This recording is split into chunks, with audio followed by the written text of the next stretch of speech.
There is a massive amount of chatter surrounding the WNBA right now, which naturally draws heavy scrutiny toward the league's top official, Kathy Engelbert. Dan Patrick, a seasoned veteran of sports broadcasting, he came out and claims that Kathy Engelbert agreed to be on the show and then backed out because of PR concerns or concerns from PR around the league. I'm sure we'll get both sides of the story at some point, but he insisted that if they aspire to be taken seriously as a major league, they must face the music, adding that his show offered a fair and respectful venue to field those difficult, necessary questions. And, whenever something bad happens, people look for someone to blame or something to blame to get that out of them. There's a definition of blame I like, which is a way to discharge pain and discomfort.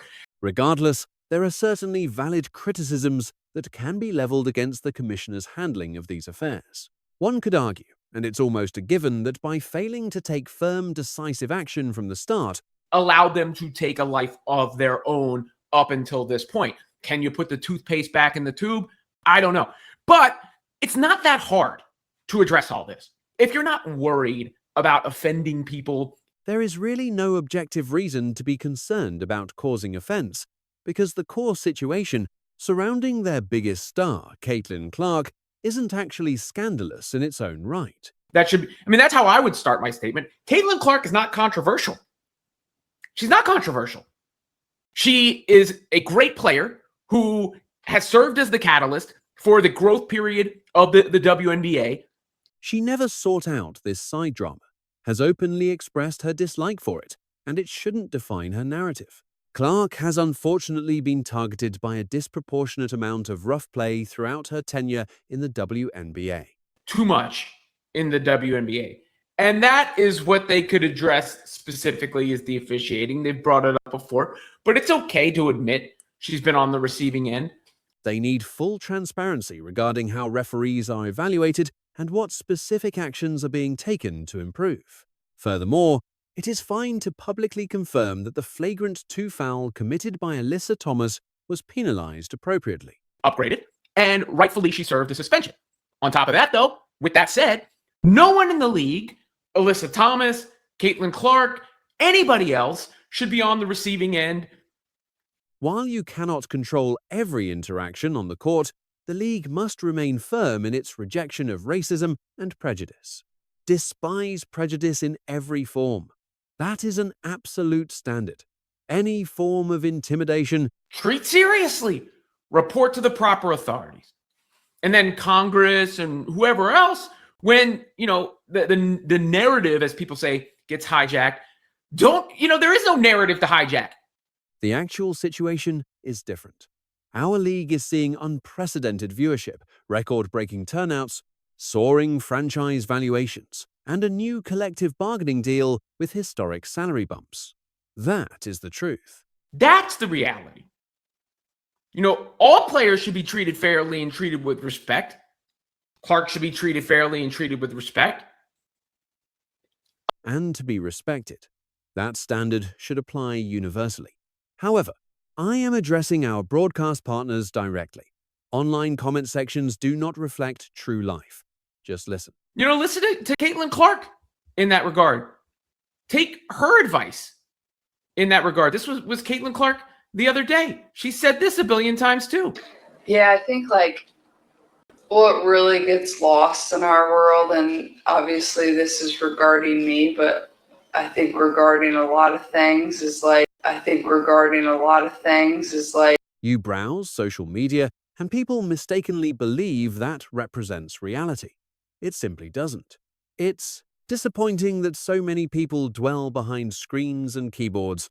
And don't get me wrong, that's just part of our world and is what it is, but it's also not a good perception of what reality is. Maybe it partly is, but it's not always the 100% truth. And I think a lot of people can get so down a rabbit hole of thinking that is the truth that...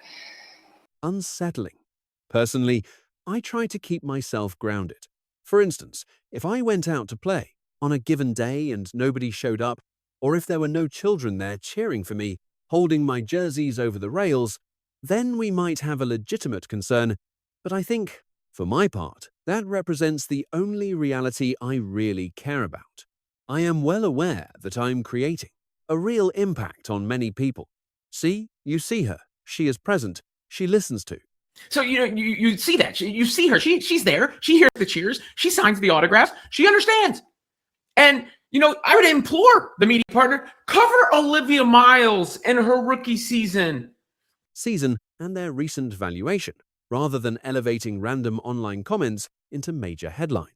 Digital platforms are not real life. Clark understands this.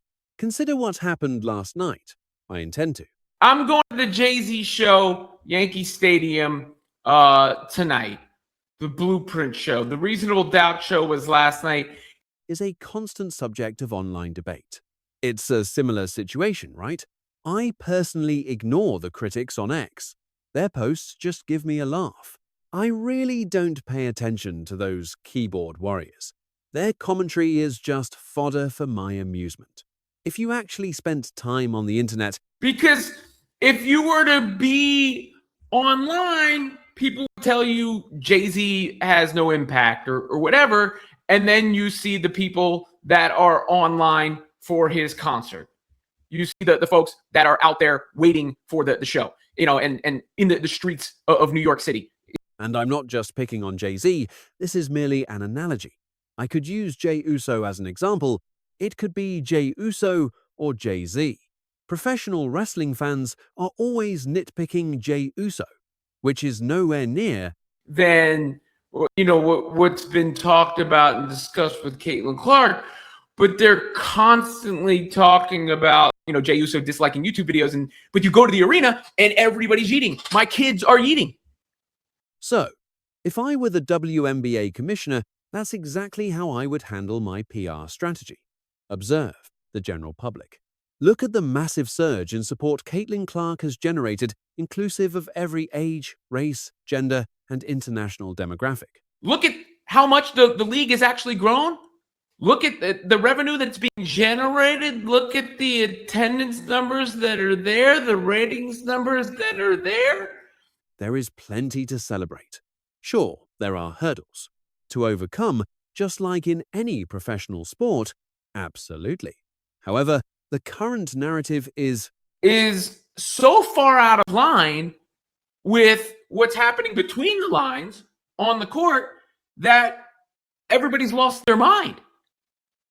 Everybody's lost their mind. So don't shy away from being transparent. Hesitate to properly acknowledge Caitlin Clark's contributions. Don't be afraid to tell people who claim the league is folding that they are absolutely delusional without Caitlin Clark, just like those politicians. Talking nonsense, the league is celebrating 30 years. These truths can all exist at once. All these things can exist simultaneously. But this idea of being so concerned because of Twitter activists, I guess, that's a broad term, but because of that, you need to ground your actions in genuine reality. That would be the advice I'd give the WNBA commissioner.